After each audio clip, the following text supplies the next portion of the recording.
saya agak sedikit berbagi tentang bagaimana saya sebagai salah satu provider yang bergerak di bidang wisata. Kebetulan memang kita coba berbagi sedikit bagaimana tentang arti pentingnya yang namanya kelompok sadar wisata di berbagai penjuru. Artinya kelompok-kelompok tersebut itu sangat membantu kita sebagai provider wisata dalam mengemas atau berkolaborasi tentang bagaimana pengemasan di wisata. Jadi makanya kalau kita sebut di sini Pok Darwis. Jadi sangat beruntung sekali kita sebagai provider wisata di Sumatera Barat yang sudah berkolaborasi dengan beberapa Pok Darwis kita sebut umpamanya contohnya di gunung, di sungai, di pantai, di laut dan sebagainya.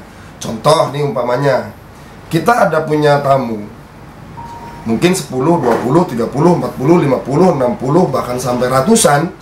Kalau kita udah kerjasama dengan kelompok Pok Darwis tadi, kita diuntungkan. Contoh kita membuat capacity building atau outbound yang berbasis experiential learning. Ya kita tinggal lihat profil kebutuhan kita yang akan kita kemas seperti apa dan sebagainya dan sebagainya. Kelompok Pok Darwis tadi menyiapkan apa yang kita butuhkan. Jadi sangat terbantulah. Contoh makanya kita ada kegiatan yang tadi capacity building yang berbasis experiential learning tadi. Umpamanya wisata. Tapi kalau umpamanya di Arsaloka sendiri memang lebih titik cenderungnya adalah di wisata minat khusus di divisi saya. Karena di Arsaloka itu ada dua divisi. Yang pertama Arsaloka Tour dan yang kedua Arsaloka Manajemen. Nah, saya sendiri itu menaungi Arsaloka Manajemen. Kalau ada satu lagi Ibu Iris namanya, itu di Arsaloka Tour untuk City Tour, untuk Minangkabau Tour dan sebagainya.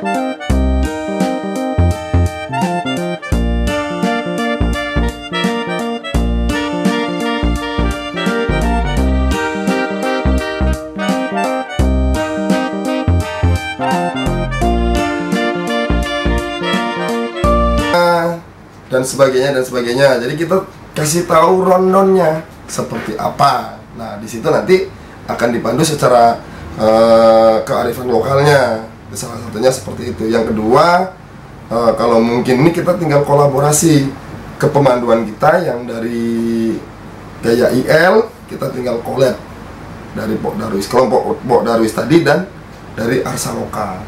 Nah, itu salah satunya. Nah, pesan buat teman-teman di kelompok sadar wisata, di dalam kita mengelola destinasi wisata itu jujur saya sampaikan tidak gampang, tapi tidak susah.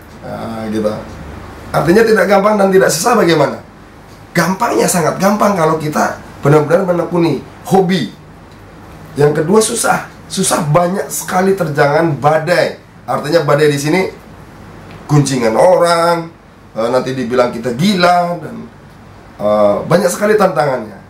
Tapi bagaimana kita bisa mengemas itu sebagai salah satu motivasi kita dalam melakukan kegiatan di bidang wisata tadi.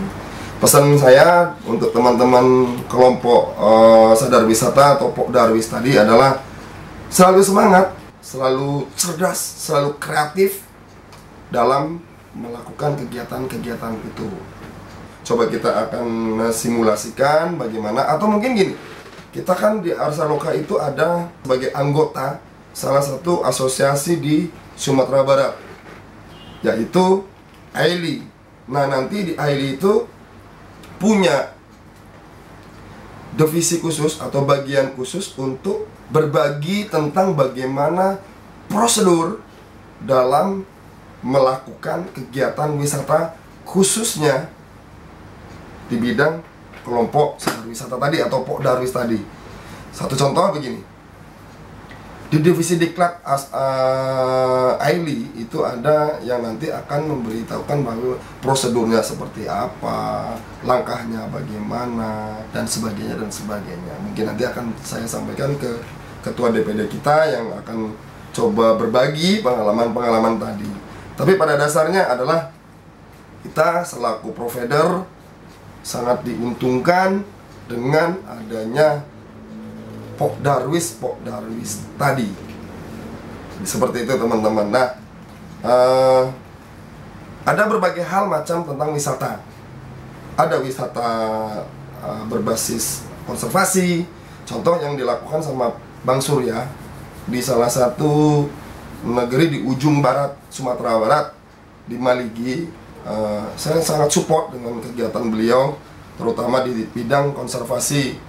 Ada penyu, ada kerajinan dan sebagainya dan sebagainya. Mungkin nanti akan kita coba kolaborasi lagi, karena beberapa waktu kita pernah bawa tamu ke sana dan alhamdulillah sesuai rule, sesuai keinginan kita sebagai provider, ini yang harus dilakukan, ini yang tidak dilakukan dan sebagainya dan sebagainya.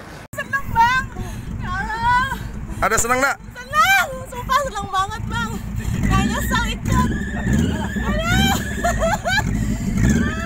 Nah, intinya di wisata yang pertama itu adalah etika.